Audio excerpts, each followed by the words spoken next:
नमस्कार मित्रों, मैं पंडित अखिल शुक्ल, जय महाकाल आयुर्वेद। आज मैं कुछ महत्वपूर्ण चीज लेके आपके सामने अपनी बात रखने के लिए आया हूँ।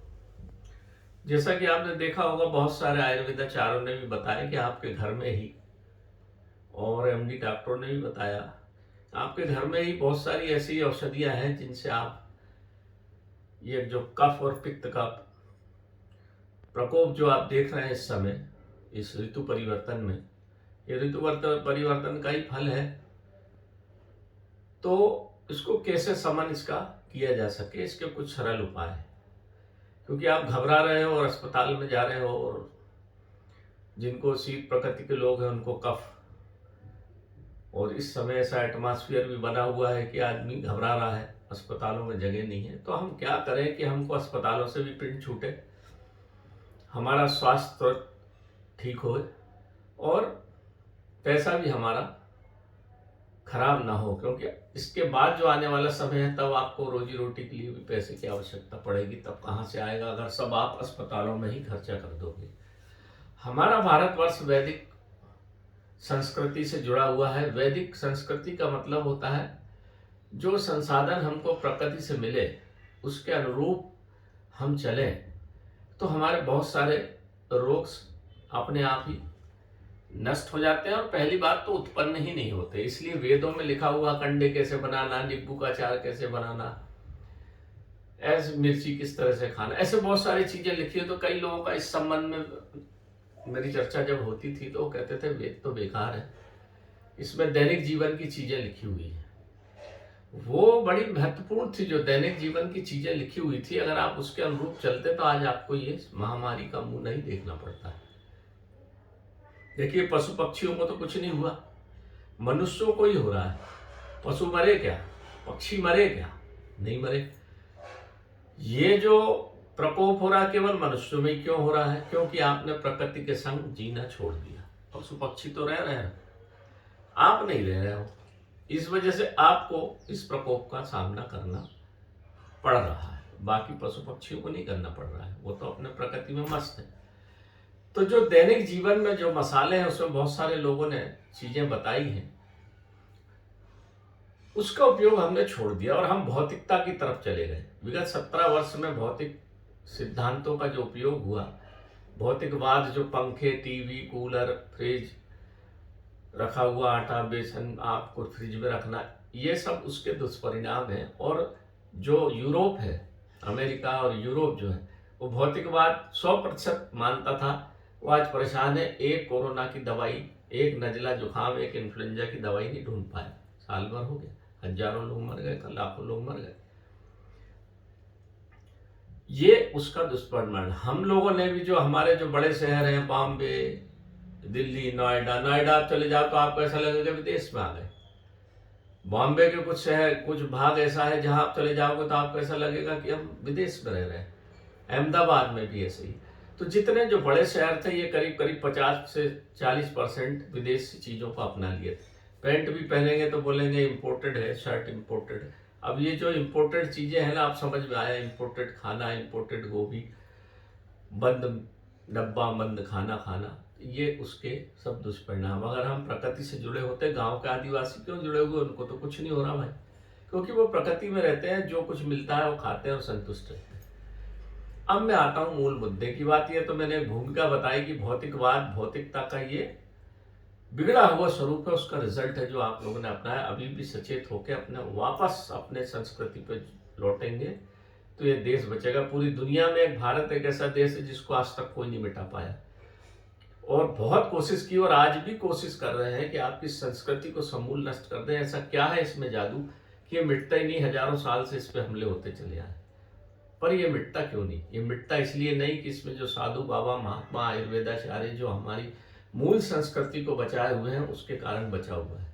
ये इसका मुख्य बिंदु है मित्रों। अगर ये लोग सब हट गए तो फिर इस देश को कोई नहीं बचा पाएगा। आपकी संस्कृत हटा दी यहाँ से, वेद हटा दिए, पूजा पाठ हटा दी, आयुर्वेद हटा दिए, हटाने की पूरी कोशिश चल रही है, पर हटा नहीं पाएगा कोई ये, बिल्कुल, क्योंकि यहाँ भोले बाबा का आशीर्वाद है। देखो मित्रों, हमारे मसालों में मुख्य रूप से जो चीज़ एक आती है वो आती है हींग।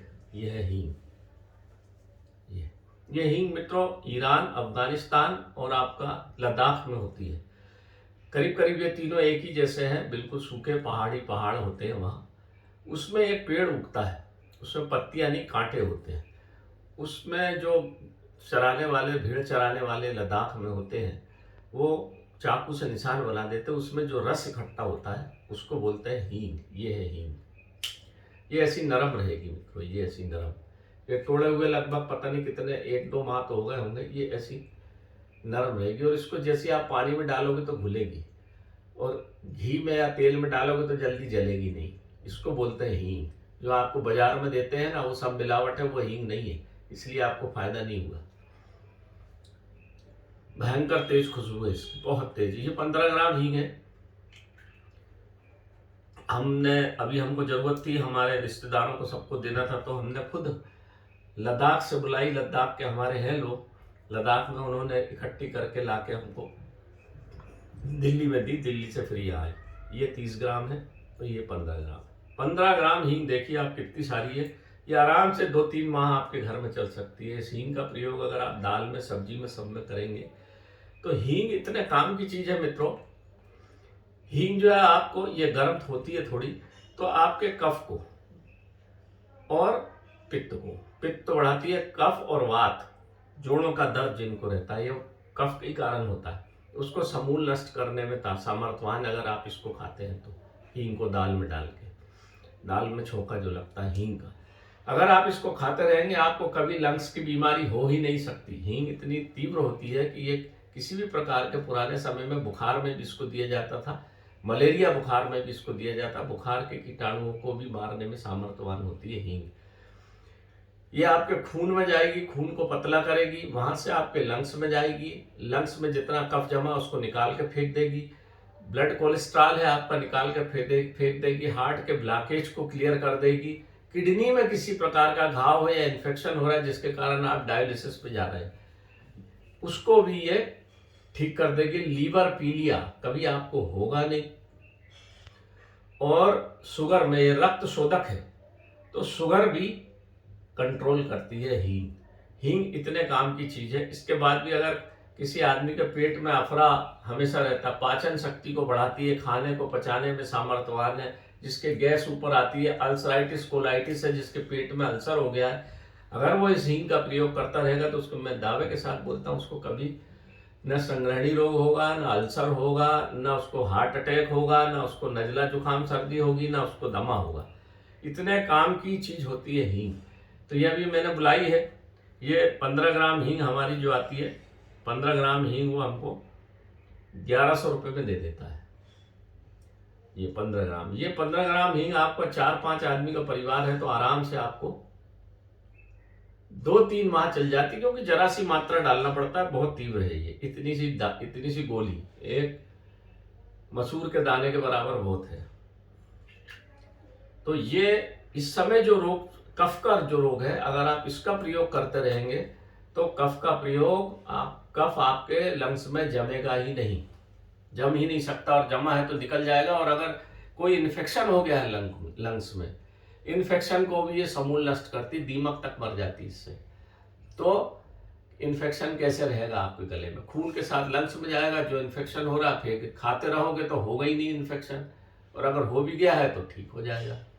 ये इतने काम की चीज है। ये 30 ग्राम है, ये 15 ग्राम है। हमने वहां से बुलवाई है, अपने लद्दाख से बुलाई है, अपने घर परिवार के लिए 10-20 पैकेट मैंने बुलवा लिए हैं, क्योंकि ज़रूरत पड़ेगी, लगती रहेगी। जैसे चाहिए तो हम दे भी देंगे, थोड़ी बहुत है हमारे पास। 15 ग्राम हम 1100 रुपये में इसको देते हैं। ये हींग इतने काम की चीज़ है। जिसको हिस्टीरिया हो गया हो, जिसको हिस्टीरिया रोग हो जाता है दिमाग में, जिसके भय से गर्मी आ जाती है, अगर वो इसका प्रयोग करता रहेगा तो हिस्टीरिया भी ठीक होता है। ये पुराने समय में जो महिलाओं के गर्भ में किसी प्रकार का, बच्चे का जन्म के समय घाव हो जाता था, तो उसको हींग को पानी में घोल के और थोड़ी सी उसमें सौंफ मिला के या इलायची के दाने पीस के खिलाने से गर्भाशय के घाव भी ठीक कर देती थी। तो आप सोचो, लंग्स के घाव नहीं ठीक करेगी आपके? क्या लीवर के, किडनी के घाव नहीं ठीक करेगी आपके? सब करेगी, पर कोई बताता नहीं है। ये इतनी सहज और सरल चीज है मित्रों हींग। इसका प्रयोग जरूर करिए। देखिए आपके सर्दी जुकाम नजला और जो अभी हो रहा है कोरोना कोरोना सब आपको बहुत आराम मिलेगा। इसका प्रयोग करते रहेंगे तो होगा ही नहीं। हींग अपने आप में अद्वितीय चीज है। ये एक पेड़ का लेटेक्स आपने देखा होगा, वहां पे कोई भी पेड़ नहीं रहते, कोई भी, केवल हींग का पेड़ इतना बड़ा खड़ा रहेगा। इतनी लद्दाख में ठंड भी उतनी पड़ती है जितनी गर्मी पड़ती है। ईरान में भी ऐसे ही, अफगानिस्तान में रात को बहुत ठंड और दिन में भयानक गर्मी, ये दोनों चीज सहन करके वो पेड़ खड़ा रहता है। तो कितना सामर्थ्यवान होगा। इसलिए मैं बोलता हूँ प्रकृति को पढ़िए, प्रकृति में सब चीज लिखी हुई है। आपको कोई बाहर की किताब की आवश्यकता नहीं। आपने लद्दाखियन को देखा होगा, 4-5 महीने तो ठंड में वो अपने घरों में ही रहते हैं, मास्क का खूब प्रयोग करते हैं। तो उनको क्यों नहीं भाई कोलेस्ट्रॉल होता, उनको क्यों नहीं अटैक होता। और उनका हर मकान जो ऊंचाई पे ही रहेगा, इतना सारा लकड़ी और कंडे और सब वजन रख के, पानी रख के पीठ पे, बुढ़े से बुढ़ा आदमी चढ़ता चला जाता है, क्योंकि उसका खून पतला होता है, उसके खून में कोलेस्ट्रॉल नहीं होता। आप बोलते ना जिसके कोलेस्ट्रॉल बढ़ गया तो हाँफी आती है, ये हींग का प्रयोग करने से खून पतला हो जाता है उनका। और खून जब पतला रहता है तो पूरे शरीर में घूमता है और सब रोगों को नष्ट कर देता है। जब आपके शरीर में कफ होगा ही नहीं, मैंने बार बार बोला, कफ होगा तो हजारों रोग होंगे, कफ नहीं होगा तो कोई रोग होगा ही नहीं। ये 3 नाड़ियां जो आपकी वात पित्त और कफ की चलती हैं, वो अगर बराबर चलती रहेंगी तो कुछ भी नहीं होगा। कफ प्रधान लोगों को हींग का प्रयोग जरूर करना चाहिए। हम सब प्रैक्टिकल देख लो, आप लद्दाख की वीडियो डाल के देख लीजिए। पैदल चलते हैं, पहाड़ है जी, बुढ़े से बुढ़ा आदमी भी पैदल चलता है और उनकी उम्र भी 110-125 साल होती है। उसका कारण है उनका खून पतला रहता है, खाना बढ़िया पचता है, और ये हींग है उसका राज। मैंने पूछा है उन लोगों से, मेरे मित्र हैं वहाँ बहुत सारे जो दवाइयाँ भी देते हैं, उनका एक ही राज है, वो है हींग। हींग का खूब प्रयोग करते हैं वो मांस में, और स्वस्थ रहते हैं। जबकि 4 महीने ठंड में घर में बैठे रहते हैं, तब भी उनका कोलेस्ट्रॉल नहीं बढ़ता, लाल बिल्कुल चेहरा रहेगा उनका, क्योंकि खून पतला रहता तो एकदम चेहरे और सब तरफ जाता है, बढ़िया स्वस्थ रहते हैं। ये तो हुई एक बात, हींग की बात मैंने आपको बता दी। आप बुला लीजिए, ईरान से मिल जाती है, अफगानिस्तान से मिलती है, पर जब वो दिल्ली आती तो दिल्ली में इसमें गुड़ और मैदा और जमाने भर का पता नहीं क्या क्या मिलावट करके सत्यानाश कर देते इसका। इसलिए मैंने स्वयं लद्दाख से बुलाई है, क्योंकि आज के समय में मेरे घर में भी न खत्म हो गई थी, मेरे परिवार में भी नहीं थी, तो मैंने इसको बुलवाई है ताकि सब लोग स्वस्थ रहें और इस रोग से बच सकें। क्योंकि अगले आने वाला समय बहुत खतरनाक है, कफ और सब उठेगा ऊपर, तो उसको नष्ट करने के लिए इसको मैंने बुलाई है। अब दूसरी बात आते हैं अपन सुहागा और फिटकरी पे। सुहागा और फिटकरी मित्रों इतने काम की चीज है, रस रसायन में, आयुर्वेद में बड़ा महत्वपूर्ण है चीज फिटकरी और सुहागा। सुहागा आपने देखा होगा कि तांबे को गलाने के या कोई भी मेटल को गलाने के लिए उसको गर्म करके उसमें थोड़ा सा सुहागा डाल देते हो, फट से गल जाता है। सुहागा वो चीज है।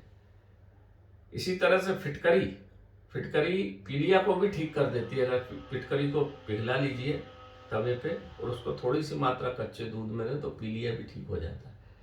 एल्यूमिनियम है उसमें, और आपको जब ये इंजेक्शन कोविड का लग रहा है उसमें भी एल्यूमिनियम है। आप फिटकरी और सुहागा बराबर, लाल फिटकरी लीजिए और सुहागा बराबर मात्रा में लीजिए, तवे पे फुला लीजिए, उसको रखिए, थोड़ा सा चने के बराबर शहद से सुबह शाम खाइए, आपका पूरा कफ बाहर हो जाएगा। कफ आपके शरीर में रहेगा नहीं, लंग्स का कफ निकल जाएगा। पर हृदय का कफ और बाकी कफ निकालने के लिए हींग का प्रयोग करना पड़ेगा। सुहागा और फिटकरी वो चीज है मित्रों, सरल चीज है। 8-8 आने 2-2 4-4 रुपए में मिलती है, हम उसका प्रयोग नहीं कर रहे हैं। उसका प्रयोग करिए, घर में बना के रखिए उसको, बहुत काम की चीज है फिटकरी और सुहागा। तो ये हुई एक बात फिटकरी और सुहागा की, इसको जरूर रखिए मित्रों, खाइए तो आपको ये कफ लंग्स में नहीं जमेगा। सुहागा में वो ताकत है, कीमियागिर जितने सब जानते हैं, सुहागा और फिटकरी, फिटकरी से गंधक का तेल बनाया जाता है। आप सोचो, जो गंधक धातु को जला दे उसका तेल बना देती फिटकरी, तो कितने काम की चीज।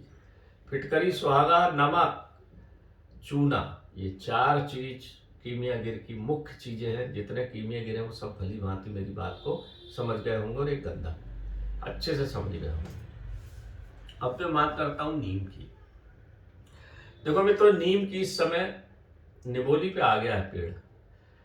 नीम एक इतनी बढ़िया चीज है जो बड़ा उल्टा, जो बहुत बड़ा पुराना बुजुर्ग वृक्ष हो जाता है, उसमें जब पानी गिरता है बरसात में तो उसके खोखलों में पानी इकट्ठा हो जाता है, और बारिश जैसी खत्म होती है तो उसमें से वो पानी सफेद रंग का गिरता है। उसको बोलते हैं नीम का सार। नीम का सार बोलते हैं। कभी किसी किसी पेड़ में आपको सफेद दूध जैसा गिरता दिखेगा, वो अमृत है मित्रों। वो इतना बढ़िया, आप उसको बोतल में भर के रख लीजिए। वो इतना बढ़िया एंटीबॉडी बनाता है शरीर में जिसकी हद नहीं। शरीर के सब रोगों को ठीक करता, कायाकल्प है वो। अब वो तो मिलेगा नहीं, कब ढूंढेंगे अपन। तो इस समय नीम में निबोली आने लगी है। आप निबोली कच्ची तोड़िए जिसमें दूध हो।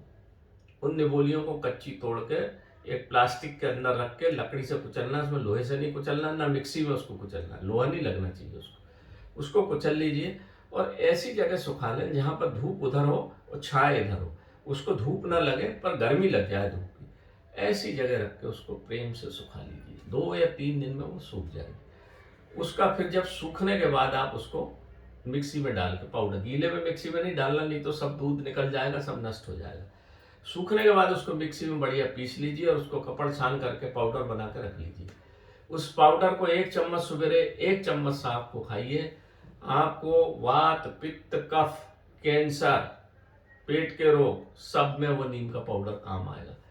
भगवान जो भी चीजें, जो भी रोग उत्पन्न होने वाले रहते हैं, ईश्वर उसकी दवाई पहले बना देता है, बशर्ते हमारी आंखें खुली हों। मैं इसलिए बोलता हूँ आयुर्वेदाचार्य जब तक जंगल नहीं जाएगा, मेरे दादा हमेशा बोलते थे कि जब तक तुम्हारे पैर के अंगूठे से खून नहीं निकलेगा तब तक तुम आयुर्वेदाचार्य बन नहीं सकते। जंगल में जाइए, ठोकर खाइए, भूखे रहिए, प्यासे रहिए, घूमिए, ढूंढिए एक एक औषधि, तब आप आयुर्वेदाचार्य बनते हो, नहीं तो नहीं बन सकते। घर बैठ के किताब पढ़ लेने से, पंसारी की दुकान से सामान लाने से आयुर्वेद नहीं बनता। आयुर्वेद के लिए प्रकृति की गोद में जाना पड़ेगा। अभी शायद आपको मालूम नहीं होगा, अमेरिका में लोगों ने जंगल से पत्थर उठा उठा के ले आए हैं और अपने घर के ड्राइंग रूम में रख दिए ताकि हमको पॉजिटिव ऊर्जा मिले, प्रकृति हमारे पास रहे। अब वो उनको समझ में आई है प्रकृति के पास रहना, और हम लोग प्रकृति में ही रहते हैं और प्रकृति को इग्नोर करते हैं, इसलिए भुगतते हैं। तो नीम की निबोली तोड़ लीजिए, उसको सुखा के पाउडर बना के रखिए, उसको खाइए। तो ये बहुत सारे रोगों से रक्त शोधक है, वो कफ को निकालती है, पित्त को सम करती है, त्रिदोष नाशक है। त्रिदोष मतलब वात पित्त कफ को बराबर करती है।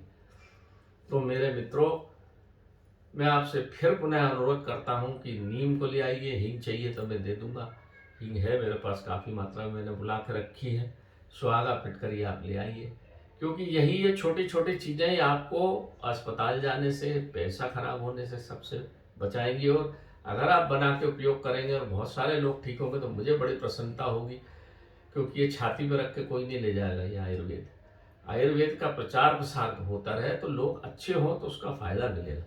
इतने मनीषी हमारे लिख गए हैं हमारे, हालांकि इस समय आयुर्वेद अब भरसक प्रचार होना चाहिए ताकि सब आदमी ठीक हो सके, ऐसा मेरा मानना है।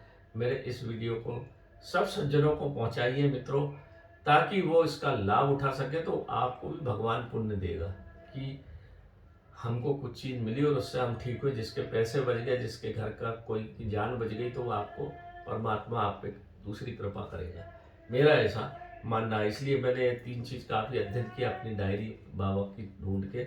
ये 3-4 चीज़ें आज आपके लिए तैयार की थी, वो मैंने आज आपको बता दी। इसका खूब प्रयोग करिए मित्रों। मेरे से जो भरसक प्रयत्न होगा इस महामारी के लिए मैं पूरा प्रयास कर रहा हूँ, और आप इसका सही मन से पालन करिए। इसमें एक भी शब्द झूठ नहीं है, एक भी शब्द गलत नहीं है, सब अनुभूत प्रयोग है। ये आप करेंगे, खुद देखेंगे तो आपको समझ में आ जाएगा। मेरे बहुत सारे लोगों ने बोला, उनको मैं धन्यवाद देना चाहूँगा कि उन्होंने मैंने जो जो कुछ बताया उसके प्रयोग किए, उनसे उनको बहुत लाभ हुआ। तो आप भी लाभ उठाइए, दूसरों को भी लाभ दीजिए। इसको छुपा के रखने की कोई आवश्यकता नहीं है मित्रों। नमस्कार मित्रों, मैं पंडित अखिल शुक्ल पुनः आप सभी को प्रणाम करते हुए अपनी वाणी को यहीं विराम देता हूँ। इसको प्रयोग करिए, अच्छे से रहिए, सब अच्छे रहें, सब सुखी रहें, देश भी अच्छा रहे, ऐसा मैं चाहता हूँ। नमस्कार।